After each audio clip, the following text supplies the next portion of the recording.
ഓരോ ഫ്ലൈറ്റിൽ ലാൻഡ് ആകുമ്പോഴും ഈ ചാടിക്കയറാൻ നിൽക്കുന്ന ഇവരുണ്ടല്ലോ, ഇവരെ പോലുള്ളവരാണ് ശരിക്കും പറഞ്ഞ ഏവിയേഷൻ ഇൻഡസ്ട്രിയുടെ ഹീറോസ് എന്ന് തന്നെ പറയാം. ഓരോ ഫ്ലൈറ്റിൽ ലാൻഡ് ആകുമ്പോഴും ക്യാബിൻ കാണുമ്പം ഞാൻ തന്നെ ആലോചിക്കാറുണ്ട്, ഇതെന്താ കുരുക്ഷേത്ര ഭൂമിയോ എന്ന്. അത്രയ്ക്ക് മോശമാട്ടോ. ഈ ഫ്ലൈറ്റാണ് നെക്സ്റ്റ് ബോർഡിങ്ങിനായിട്ട് വിത്തിൻ മിനിറ്റുകൾക്കകം സുന്ദര കുട്ടപ്പന്മാരാക്കി ഇവർ കൈ തരുന്നത്.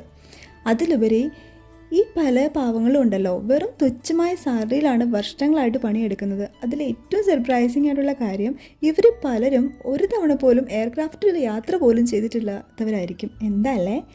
നമ്മുടെ ഗ്രൗണ്ട് സ്റ്റാഫിൻ്റെയും കാര്യം ഇതൊക്കെ തന്നെയാട്ടോ.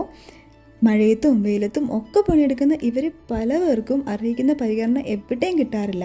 കിട്ടുന്നുണ്ട്, കുറേ കിട്ടുന്നുണ്ട്. ഈ ഫ്ലൈറ്റ് ഡിലേ ആകുമ്പോഴേ നിങ്ങളുടെയൊക്കെ കയ്യിൽ നിന്ന് കിട്ടുന്ന ചീത്തയില്ലേ, അത് മാത്രമേ ഉള്ളൂ. ഈ ക്യാബിൻ ക്രൂവിനും പൈലറ്റിനും ഒക്കെ ആണെങ്കിൽ കുറേ സംവിധാനങ്ങളുണ്ടെന്ന്. ഈ flight duty time limitation, duty period, അങ്ങനെ കുറേ കാര്യങ്ങളുണ്ട്. ഇവർക്ക് ഇങ്ങനെയുള്ള കാര്യങ്ങളൊന്നും ഒരു ബാധകമല്ല. സോ ഈ ഫ്ലൈറ്റ് ഡിലേ ആകുമ്പോൾ നിങ്ങൾ അവരെ ഇങ്ങനെ ചീത്തയൊന്നും പറയില്ലേ കേട്ടോ. നിങ്ങളുടെ ഒരു ചിരി മതി അവരുടെ ഒരു ദിവസം നന്നാവാൻ.